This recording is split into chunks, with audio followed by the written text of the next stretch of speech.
The house still smelled like him. Cedar cologne mixed with that faint hospital antiseptic that clung to everything after those last months. 2 weeks since the funeral, and I hadn't washed his pillowcase. Couldn't. It was the only place left where Daniel Harper still breathed. I sat on the edge of our bed in Dayton, Ohio, folding his flannel shirts one by one, pressing the fabric to my face like I could inhale the years we'd lost.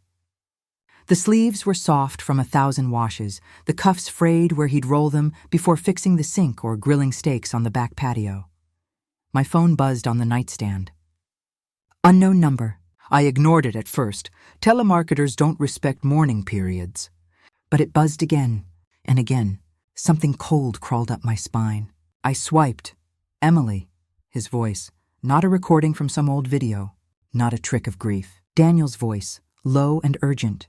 The same tone he used when he was running late for our anniversary dinner and knew I'd be pacing the porch in my red dress. Emily, listen carefully. If you're hearing this, don't freak out. Don't call the cops. Meet me where we carved our initials. Come alone. I'm sorry. The shirt slipped from my fingers and hit the hardwood with a soft thud. My knees followed.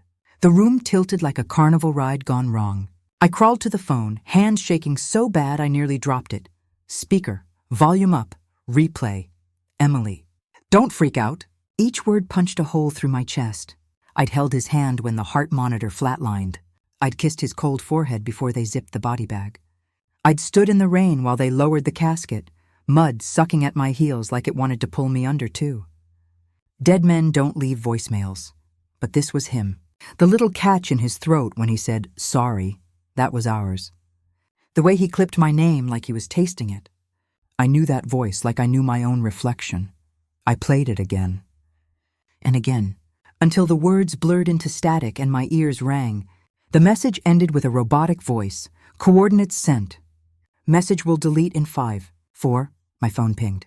A text, numbers, latitude and longitude. I stared until they burned into my retinas. The old oak behind Crestwood High, where he proposed with a ring pop and a promise under senior prom string lights. Where we carved D+E forever into the bark with his dad's pocket knife. The shirt lay crumpled on the floor like a body. I couldn't breathe. The walls closed in, wallpaper peeling at the corners like old skin. I stumbled to the bathroom, splashed water on my face. The mirror showed a stranger. Hollow cheeks, red-rimmed eyes, hair that hadn't seen a brush since the wake. Prank, I told myself. Some sicko with AI software and too much time. But how could a stranger know about the tree? About the ring pop? About the way he said, freak out? Like it was our inside joke from the time I screamed at a raccoon in the trash? I grabbed his hoodie from the chair, the gray one with the bleach stain on the sleeve from when we tried to dye my hair platinum in the sink. It swallowed me whole. I slipped on my boots, keys clinking like bones. The rain had started, soft at first, then hard, like the sky was crying for both of us. The driveway was a river. My Subaru hesitated before turning over. I backed out slow, headlights cutting through the downpour. Every streetlight felt like a spotlight. Was someone watching? Was he watching? The radio stayed off. Silence was safer. My mind raced anyway. Daniel's laugh echoing in the lecture hall where we met. His hand on my belly when we thought we were pregnant. False alarm, but the hope had been real. The way he'd whisper M in his sleep like I was a dream he didn't want to wake from. I gripped the wheel until my knuckles went white. The voicemail played on loop in my head, each syllable a needle. Don't freak out. Come alone. I'm sorry. Sorry for what? For dying? For leaving me with a mortgage and a fridge full of casseroles from neighbors who'd already moved on? Or sorry for something worse? The oak loomed ahead, skeletal against the storm. I killed the engine. The rain hammered the roof like 1,000 tiny fists. My phone buzzed again. Same number, I answered. Emily. His voice, closer now, breathless. Check the phone booth. Hurry! Lightning cracked the sky. In that flash, I saw it. The old payphone at the edge of the park, door swinging in the wind. I ran. Mud splashed up my jeans. The booth smelled like rust and wet pennies. The receiver dangled, spinning slow. I grabbed it, dead tone. My cell vibrated in my pocket. New message, coin return. I jammed my fingers into the slot. Something cold and metal. A flash drive. Thunder rolled. I clutched it to my chest like a heartbeat. Daniel was dead, but his voice wasn't. I drove home with the flash drive burning a hole in my pocket and Daniel's voice still echoing in my skull. The rain had eased into a drizzle, the kind that soaks through your soul instead of your clothes. I parked in the garage, killed the engine, and sat there until the windows fogged. The house looked smaller somehow, like grief had shrunk it while I wasn't looking. Inside, I didn't turn on the lights. I let the dark wrap around me like an old blanket. The flash drive went straight into my laptop on the kitchen table. The screen's glow felt too bright, too honest.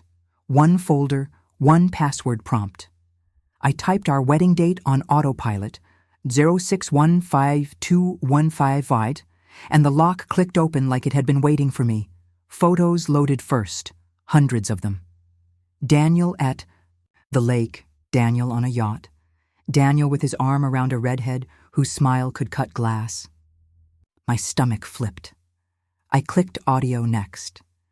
The earliest file was dated 3 years ago, the week he got the all clear from cancer.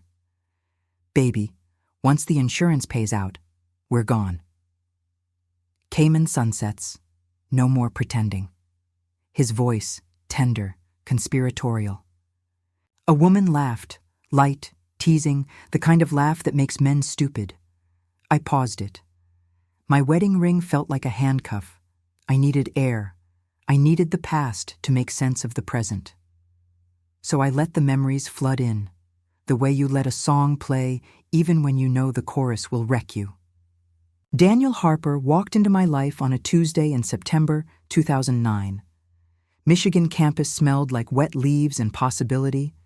I was buried in psych notes, color-coding anxiety disorders, when a shadow fell over my page. Got a spare pen? Mine exploded in my pocket like a bad breakup. I looked up. Tall, messy brown hair, Wolverine's hoodie 2 sizes too big. His grin was crooked, the kind that promised trouble and comfort in the same breath. I handed him my blue gel pen. He never gave it back. By Friday, we were splitting. Chili fries at Fleetwood Diner, arguing over whether pineapple belonged on pizza. He said yes. I said only if you want to ruin a good thing. He laughed so hard, milk came out his nose. I was done for. We built a life in snapshots. First apartment with the leaky faucet and the neighbor who played saxophone at 3 a.m. The road trip. To Nashville, where he proposed under a neon honky-tonk sign with a ring pop because the real ring was still being sized. Temporary sugar, he said, for permanent sweet. I wore that cherry flavor on my finger for a week. Then the cancer. The word hit like a freight train. Lymphoma. Stage 3. Chemo turned his six-pack into skin and bones, but his eyes stayed fierce. I shaved my head the day he lost his first clump in the shower. We stood in the bathroom mirror, bald and terrified, and he traced my scalp like it was a map to somewhere safe. You're still the most beautiful thing I've ever seen, Em. I believed him because lies felt kinder than truth back then. Remission came like sunrise after the longest night. We celebrated with cheap champagne on the back porch, his head in my lap, my fingers in what little hair had grown back. He looked up at the stars and said, "I'm not going anywhere." Not ever. I believed that too, but belief is a muscle, and mine was already tearing. The late nights started slow.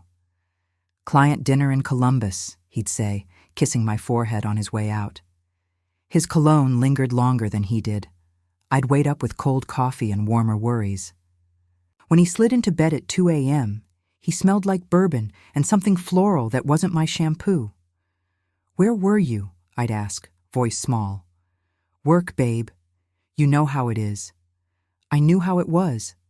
I just didn't know how it wasn't. There was a drawer in his office he kept locked.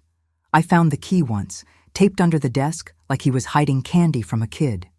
Inside, a second phone that never rang, a stack of burner sims still in plastic, and a Polaroid of us at Cedar Point.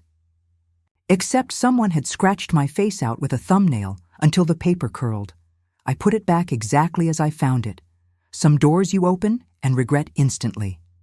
I told myself survivors get busy. I told myself love trusts blind. I told myself the flinch When his phone buzzed was just muscle memory from chemo side effects. I was great at telling myself things.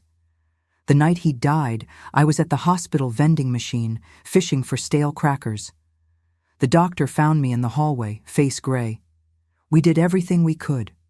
Cardiac arrest, sudden, no warning.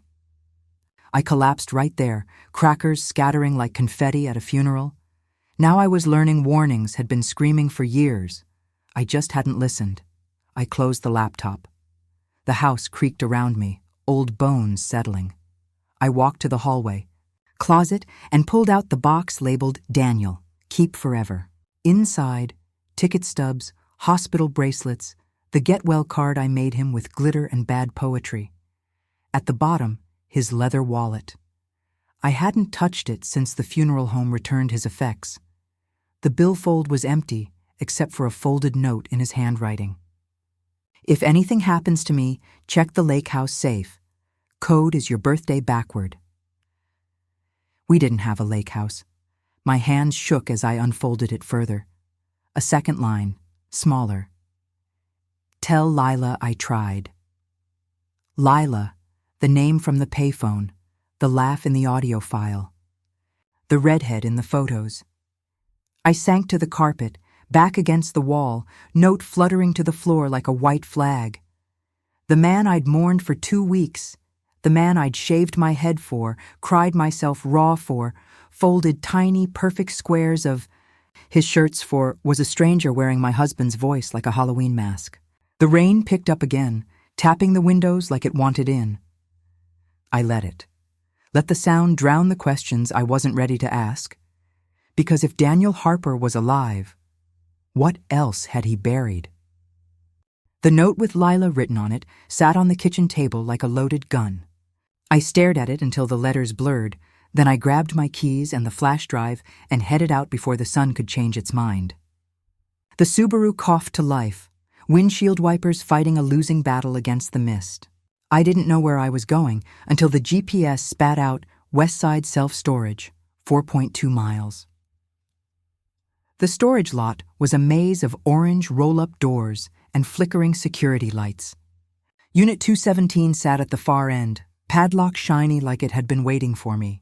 The key from Daniel's coat pocket slid in smooth. Click.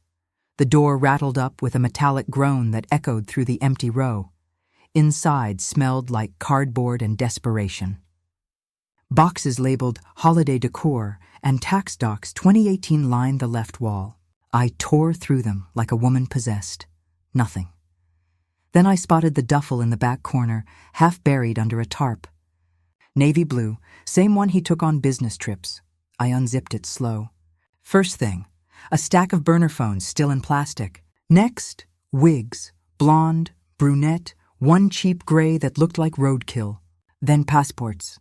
3 of them. Daniel's face stared back from each, but the names were different. Lucas Grant, Michael Reed, David Cole. My fingers went numb. At the bottom, wrapped in a plastic grocery bag, was a manila envelope. Inside, hospital discharge papers dated 2 days before his death, forged scans. A doctor's note claiming cardiac arrest. My forged signature on the bottom line, practiced loops I'd never written. I sank to the concrete, back against a box of Christmas lights that would never sparkle again. The overhead bulb buzzed like a trapped fly. My phone vibrated.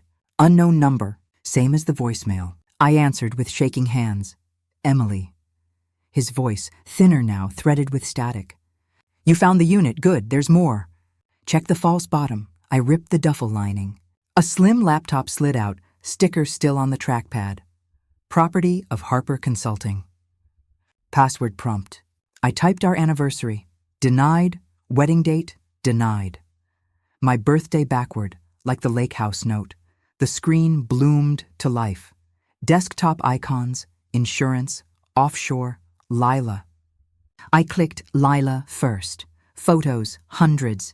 Daniel on a beach, tan and laughing. Daniel in a suit at some rooftop bar. Daniel kissing the redhead's neck while she held a champagne flute. The timestamp on the latest, 3 days ago, my throat closed. Next folder, insurance. Life policy for $10 million. Beneficiary, Emily Harper. Secondary, Lila Monroe. Payout split 70-30. Notes in the margins. Stage collapse post-remission. Bribe Dr. Patel, $250K. I scrolled. Bank transfers. Wire confirmations. A Cayman account with a balance that made my vision swim. 7 figures. My name on the routing forms, but the signature wasn't mine. The laptop pinged. Incoming message. Video file. Autoplay. Daniel's face filled the screen, grainy like he was filming from a cheap webcam. Behind him, a window showed palm trees and ocean. M, if you're watching this, you're closer than I wanted. Stop digging. Take the insurance money and disappear. Start over. You deserve. The feed cut to static. I slammed the laptop shut. My scream echoed off the metal walls. I drove home on autopilot, the duffel riding shotgun like a corpse. The house was dark when I pulled in, but the porch light flickered on. Motion sensor. Or someone else's motion. I grabbed the duffel and ran inside, locking the door behind me. Deadbolt. Chain. I leaned against it, chest heaving. The silence pressed in. Then a soft thump upstairs. I froze. Another thump. Footsteps. Slow, deliberate. I crept to the kitchen, grabbed the biggest knife from the block. The stairs creaked under my weight. Each step felt like walking a tightrope over hell. Master bedroom door was ajar. I nudged it with the knife tip. Empty. But the closet light was on. I crossed the room, heart in my throat. The closet smelled like his cologne and something metallic. His suits hung neat, but one was missing from the rack. On the floor, a single red high heel. Size 7. Not mine. I bent to pick it up. Underneath, a Polaroid. Same one from the storage unit, Daniel and the redhead. But this copy was intact. On the back, fresh ink. See you soon, love.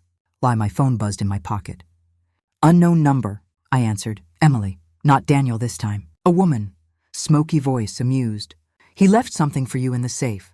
Behind the family photo in the office. You'll want to see it before the cops do. Click. I flew downstairs. The office smelled like lemon polish and old lies.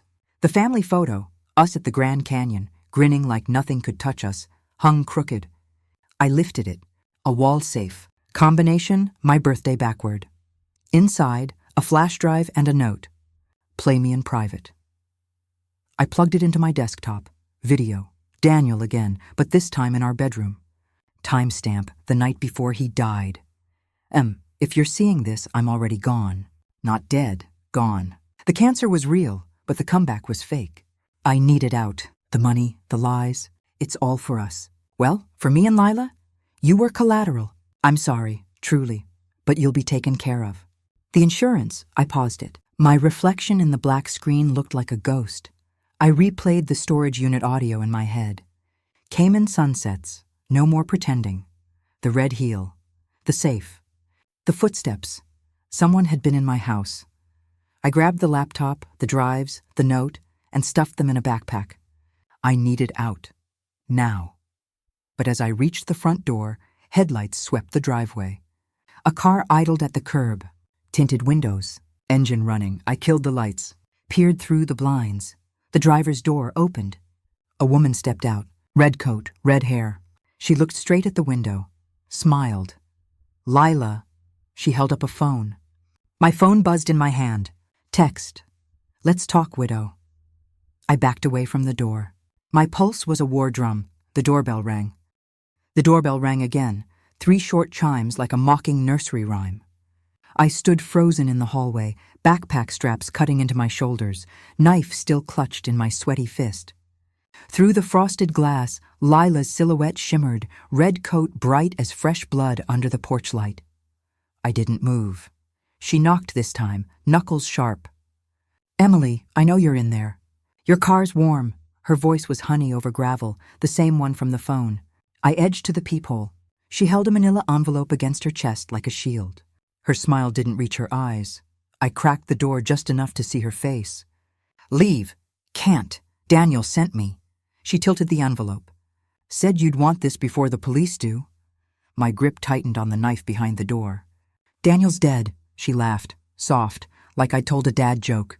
Keep telling yourself that, sweetie. I slammed the door. Deadbolt. Chain. My back hit the wood as I slid to the floor.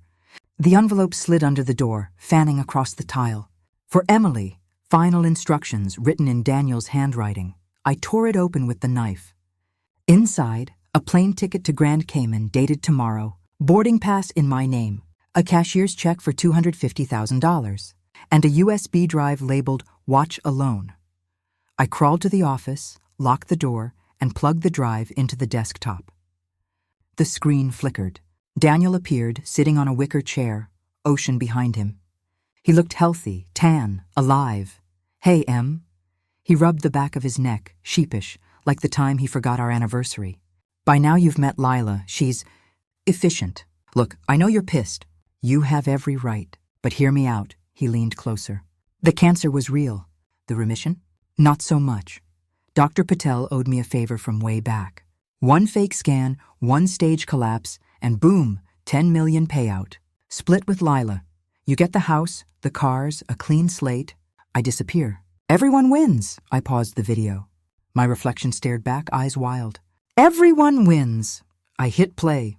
"But you're stubborn, Em. Always were. If you're watching this, you dug deeper than I planned. So here's the deal. Take the ticket. Cash the check. Start over in Florida, Maine, wherever. Or," he shrugged, "stay and fight. But the feds are already sniffing. Forged docs, wire fraud, identity theft. Your prints are on everything. My partners will pin it on you to save their own skins." The video ended with a freeze frame of his smirk. I sat back. The room spun. My prints, of course. Every file I'd opened, every account I'd accessed. He'd framed me as the mastermind. My phone buzzed. Lila. Text. TikTok. Cops in 20. I grabbed the backpack, the check, the ticket. Then I stopped. No. This was his game. I wasn't playing. I opened the banking app on my phone. The offshore account he'd bragged about. Two-factor still sent to his old number, now forwarded to the burner in the duffel. I logged in. Balance, $7,242,109.42. I transferred it all. Not to me. To a charity I'd Googled an hour ago. Widows of Deception Fund. Every penny. Transaction complete. Then I emailed the evidence.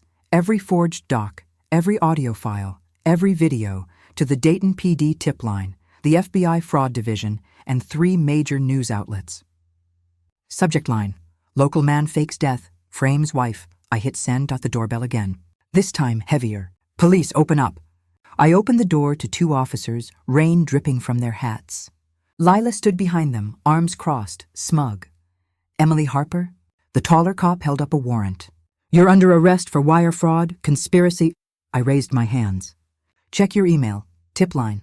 You'll want to see it before you cuff the wrong person." They exchanged glances. The shorter one pulled out his phone. His face went slack. "Sarge, you need to see this." Lila's smile faltered. Cut to courthouse, 3 days later. The courtroom smelled like lemon polish and desperation. I sat in the defendant's chair, orange jumpsuit itching my skin. Daniel was led in, cuffed, hair longer, eyes darting. He looked smaller, human. The prosecutor, a sharp woman named Carla Ruiz, clicked through evidence on the screen.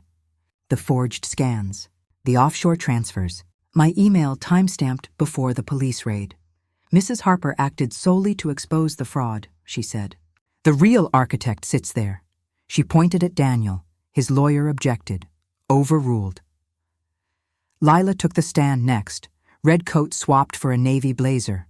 She avoided my eyes. "Daniel promised me a new life." I didn't know about the wife. Liar cross-examination was brutal. Carla played the audio of Lila laughing about Cayman sunsets. The jury winced. Daniel's turn. He stood, voice steady. Emily was in on it from the start. She signed the docs. Carla held up the death certificate. "This signature? Forensic analysis says it's yours, Mr. Harper. Mrs. Harper's handwriting doesn't match," the courtroom murmured. I took the stand last. My voice didn't shake. I loved him. I shaved my head for him. I held his hand when I thought he was dying. He used that love to bury me alive. I didn't steal his money. I gave it to women he'd hurt worse than me. I looked at Daniel. "You wanted a second grave? Dig it yourself." The jury deliberated for 43 minutes. Guilty. Daniel got 15 years. Lila got 5 as accessory. The judge dismissed my charges. Case closed. "Mrs. Harper, You're free to go." I walked out into sunlight for the first time in days. The air tasted like forgiveness, but freedom has a shadow. That night, back in the empty house, I found one last envelope under the welcome mat. No stamp, just my name. Inside, a Polaroid of the oak tree, our initials freshly carved over with D+L. On the back, "This isn't over." D, I burned it in the sink. The flames curled black, then died. The Polaroid ashes floated in the sink like black snow. I watched them swirl down the drain, then scrubbed the stainless steel until my fingers bled. The house was too quiet. Every creak a reminder that Daniel's ghost still walked these halls. I needed noise. I needed motion. I needed him to feel what I'd felt when the casket hit the dirt. I started with the money. The charity, Widows of Deception Fund, had already received the $7 million+ transfer. But Daniel's partners were still scrambling. I'd left breadcrumbs in the emails, names, dates, shell companies. Enough for the feds to follow, not enough to trace back to me. Yet, I sat at the kitchen table at 3 a.m., laptop glowing, coffee gone cold. The offshore account was empty, but I still had access to the shell corp Daniel used for consulting, Harper and Associates. Cute. I logged in with the password from the storage laptop. Invoices, thousands of them. Fake clients, inflated fees, kickbacks from contractors. I downloaded everything. Then I opened a new email, anonymous, routed through 3 VPNs, 2, tipsday, tendailynews.com, fraudyfbi.gov, whistleblowerweirs.gov, subject, Harper and Associates, full ledger. I attached the files. Hit send. By morning, the story broke. Local CEO's firm implicated in multi-million-dollar fraud. Daniel's face, mugshot, fresh from booking, plastered across every screen in Ohio. His partners called press conferences, throwing him under the bus so hard the tires squealed. I smiled into my coffee. Next, Lila. She'd lawyered up fast. Posted bail, vanished into some cousin's condo in Cincinnati. I found her through Instagram, private account, but her cousin tagged her in a story.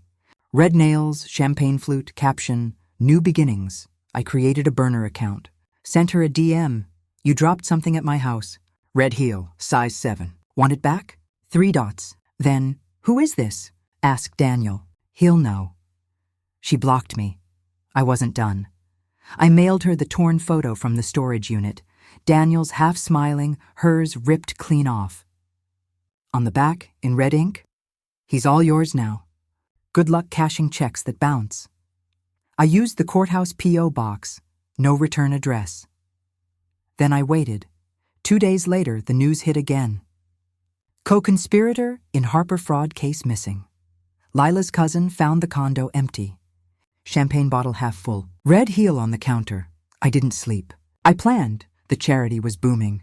Donations poured in from strangers who'd seen my interview on the local news. I thought I was burying my husband.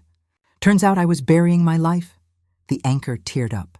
Ratings gold. I used the platform. Booked speaking gigs at women's shelters, domestic abuse support groups.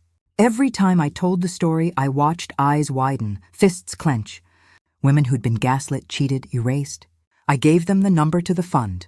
I gave them hope, but hope wasn't enough. I needed Daniel to feel it. Visitation day at the county jail. I signed in as Emily Grant, his fake passport name. The guard didn't blink. He shuffled in, orange jumpsuit hanging off his frame. The smirk was gone.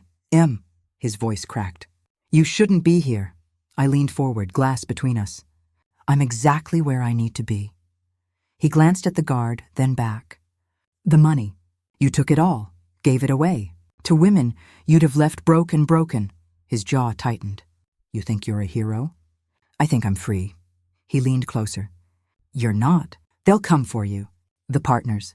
They know you have copies. I smiled. Let them. I stood. Wait. He pressed his palm to the glass. I loved you. In my way. Your way buried me alive. I walked out. Didn't look back. That night, I drove to the marina. The one from the laptop photos. Daniel's yacht, second chance, bobbed in slip 42. I'd paid a diver cash to plant a tracker weeks ago.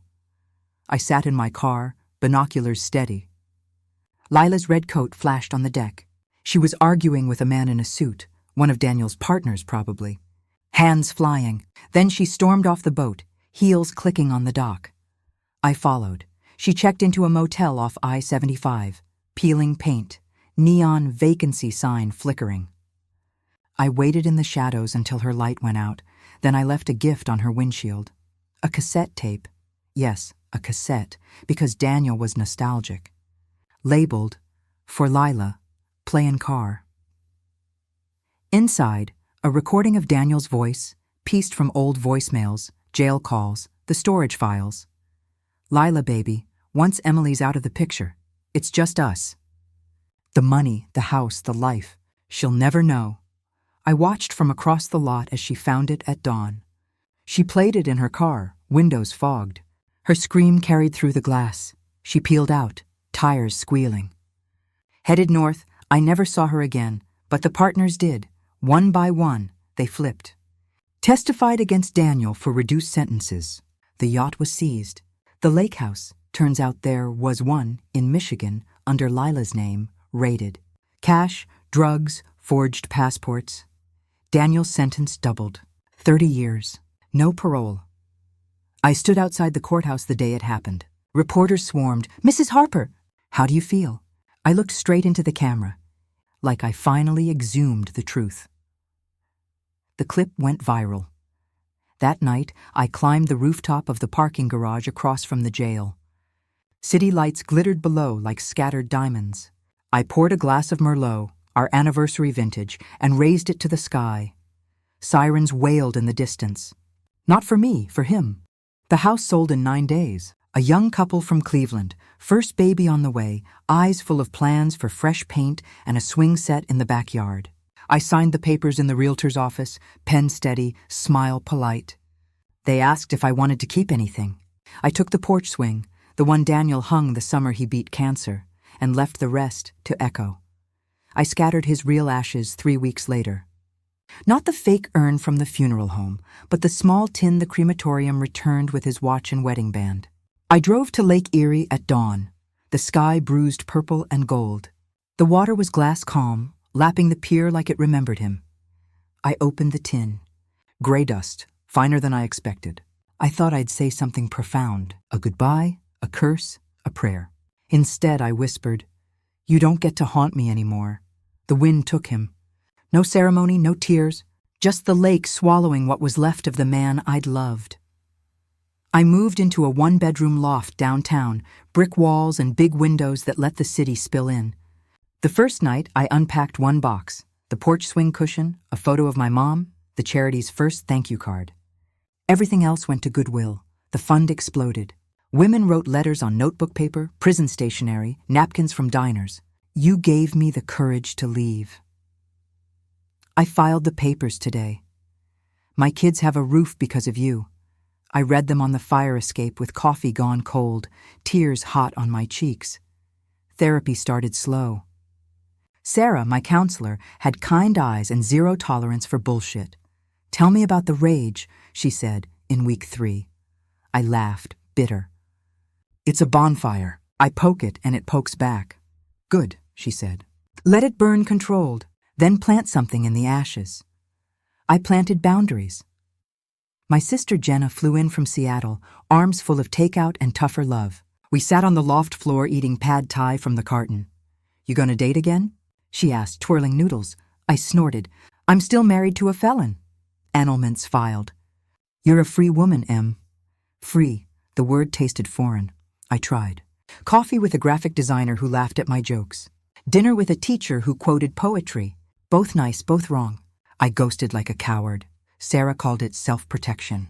Trust is a muscle. You tore it. Now rehab. I rehabbed with small weights. I said yes to lunch with Carla, the prosecutor. She wore jeans now, hair down. We met at a taco truck, salsa dripping on our shoes. "You ever think about law school?" she asked. I blinked. "I'm 38. Perfect age to know what you're fighting for." The idea lodged like a seed. The charity hired me full-time. Director of Survivor Stories. I flew to Cleveland, Pittsburgh, Indy. Women hugged me in church basements, hotel conference rooms, women's shelters that smelled like bleach and hope. I told them my story without the polish. The voicemail? The storage unit. The rooftop Merlot. They told me theirs. One night in Toledo, a woman named Marisol slipped me a folded note after my talk. He's out on appeal. Watch your back. No signature. I didn't sleep. I hired security. Private firm, ex-cops with kind smiles and concealed carries. They swept the loft, taught me how to spot a tail. I bought a taser shaped like lipstick. Daniel's appeal hearing came fast. New lawyer, slick suit, arguing ineffective counsel. The judge denied it in 10 minutes. I watched from the gallery.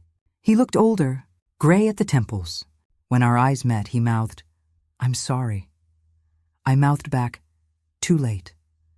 The gavel fell like a period at the end of a bad sentence. I flew home lighter. Summer bled into fall. The loft filled with plants I didn't kill, books I actually read, a rescue mutt named Pickles who snored like a freight train. Jenna visited again, brought her girlfriend Maya. We grilled on the rooftop. City lights twinkling below. "You're glowing," Maya said. "Therapy and tacos," I joked. But it was more. I spoke at a gala for the fund. Black dress heels I could run in. The room held 500 women in sequins and scars. I stepped to the mic. 2 years ago, I thought love was a grave. Tonight, I know it's a garden. We plant truth. We water it with tears. We grow anyway, applause thundered.